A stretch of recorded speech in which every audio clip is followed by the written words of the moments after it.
انس رضوی صاحب، اگین ایک بہت بڑا سوال ہے، دونوں کے بارے میں کوئی اطلاعات نہیں، کچھ 100 گھنٹہ آلموسٹ ہو چکا ہے میرے خیال میں، کوئی اطلاعات نہیں ہے، کوئی خبر نہیں ہے۔ مرید کے میں یہ دونوں جوان موجود تھے اور مرید کے سے یہ دونوں جوان غائب ہیں۔ یہ بہت بڑا سوال ہے، بہت خوفناک سوال ہے،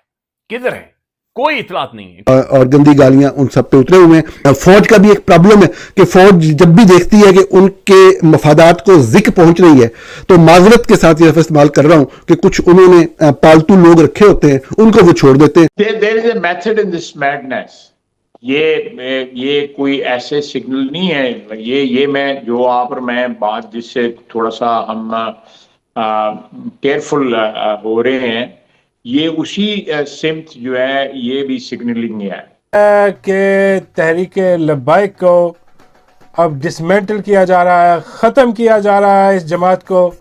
جیسے آپ کو پتا ہے کہ جو ظلم، جو فسطائیت اور جو قتل و غرق، کوئی خبر نہیں ہے ناظرین، زمین کھا گئی، آسمان کھا گیا، کوئی جن اٹھا کر لے کر گیا ہے، کسی نے پھونک مار دی ہے۔ گری خون کی ہولی جو کھیلی گئی ہے مرید کے میں، اس کے پیچھے ایک پورا پلان ہے جس پہ عمل کیا جائے۔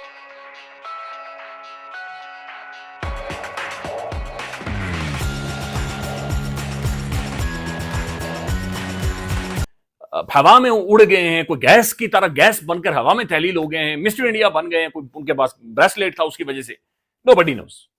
اس کے اوپر بات بھی نہیں ہو رہی، بلکہ صرف کہا جا رہا ہے کہ جناب یہ سرنڈر کریں یا پھر ان کے بارے میں۔ دوسری جانب جو فیصلہ کیا گیا ہے کہ جناب اس پوری کی پوری پارٹی کو نیوٹرلائز کیا جائے گا، اس کے حوالے سے آج جو کچھ ایک ویژولز آئے ہیں اور سوشل میڈیا پر تصویریں آئی ہیں، ان میں مختلف مدارس کو اور مساجد کو تالے لگا دیے گئے ہیں جن کا تعلق اس جماعت کے ساتھ تھا۔ میرے ناظرین، اس جماعت کے ساتھ، ان کے رول کے ساتھ شدید ترین اختلافات ہیں، بلکہ یہ اس معاشرے کے لیے، اس ملک کی سلامتی کے لیے یہ جو ریجڈنس ہے، یہ کسی بھی حوالے سے ہو، مذہبی لحاظ سے ہو یا کسی بھی حوالے سے ہو، کوئی بھی ناظرین، کسی بھی انسان کے اندر جو ایک ضد ہوتی ہے، جو ایک ریجڈنس ہوتی ہے، جو اپنے اس دائرے سے خول سے باہر نہیں نکلنا چاہ رہا ہوتا، وہ توڑ دیتا ہے، وہ کولیپس کر دیتا ہے۔ اب ان کا جو ناظرین نظریہ تھا، اس کی وجہ سے بے شمار لوگوں کی زندگیاں خطرے میں پڑی۔ آپ یقین مانیں، آپ سارا ریکارڈ نکال کر دیکھیں، جو بلاسفیمی گینگ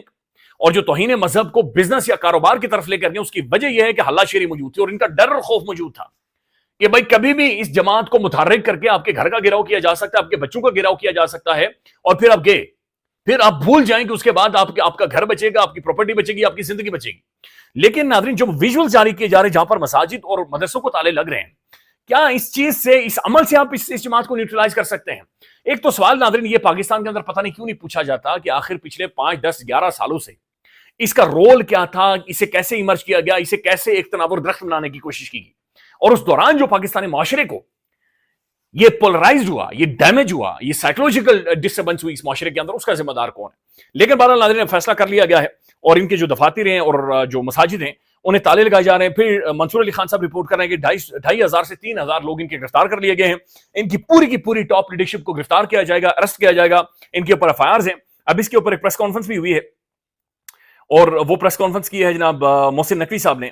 تو محسن نقوی صاحب اس بارے میں کیا کہتے ہیں؟ یہ کہتے ہیں کہ اس دن ان لوگوں پر تشدد ہوا جو مسلح تھے، جنہوں نے سامنے آ کر گولیاں برسائی ہیں، روڈ بلاک تھی اور فورسز نے روڈ کلیئر کروانی تھی، وہ لوگ مسلح تھے، انہوں نے مساجد کی چھتوں کے اوپر پوزیشنز لی ہوئی تھی، محسن نقوی کے مطابق پوزیشن لی ہوئی تھی، باقاعدہ سے چھتوں کے اوپر کھڑے ہو کر، اور وہاں سے یہ باقاعدہ سے مار رہے تھے، لوگوں کو گولیاں مار رہے تھے۔ اچھا، پھر انہوں نے واضح کیا، انہوں نے کہا کہ جناب اس جماعت کو کیا حق حاصل تھا کہ جدید اسلحہ لے کر پولیس والوں کو نشانہ بناتے، لیکن ناظرین مذاکرات کے حوالے سے انہوں نے بات چیت کی ہے کہ جو لوگ کہتے ہیں کہ مذاکرات نہیں ہوئے، ان کو بتانا چاہتا ہوں کہ ان کے نکلنے سے لے کر آخری منٹ تک ان کے ساتھ مذاکرات ہوتے رہے ہیں۔ یہ جو جماعت ہے یہ بے شمار دہشت گردوں کو رہا کروانا چاہ رہی تھی یا پھر مرڈرز کو رہا کروانا چاہ رہی تھی۔ اب ناظرین جو آخری ویڈیو ہے سعد رضوی کی، آپ وہ اٹھا کر دیکھیں، سوشل میڈیا اور ان کے مختلف پیجز کے اوپر اویلیبل ہے، وہاں پر وہ چیخ کر کہہ رہے ہیں کہ آپ مذاکرات کرنے کے لیے تیار ہیں۔ 2 ٹیمیں انہوں نے بھیجی مذاکرات کے لیے، واپس نہیں آئی،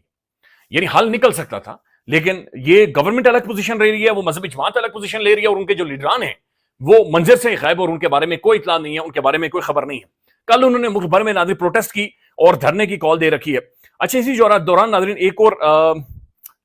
بڑی ڈیولپمنٹ سامنے آتی ہے کہ جہاں پر پنجاب گورنمنٹ نے مزید ناظرین اس حوالے سے فیصلے کر دیے ہیں، اور یہ اگین بہت سخت قسم کے فیصلے ہیں۔ تشدد، فتنہ فساد اور خون ریزی کی سیاست کا باب ہمیشہ کے لیے بند، پنجاب حکومت کا بڑا اعلان، یعنی پنجاب حکومت پہلی دفعہ سٹیٹمنٹ دے رہی ہے۔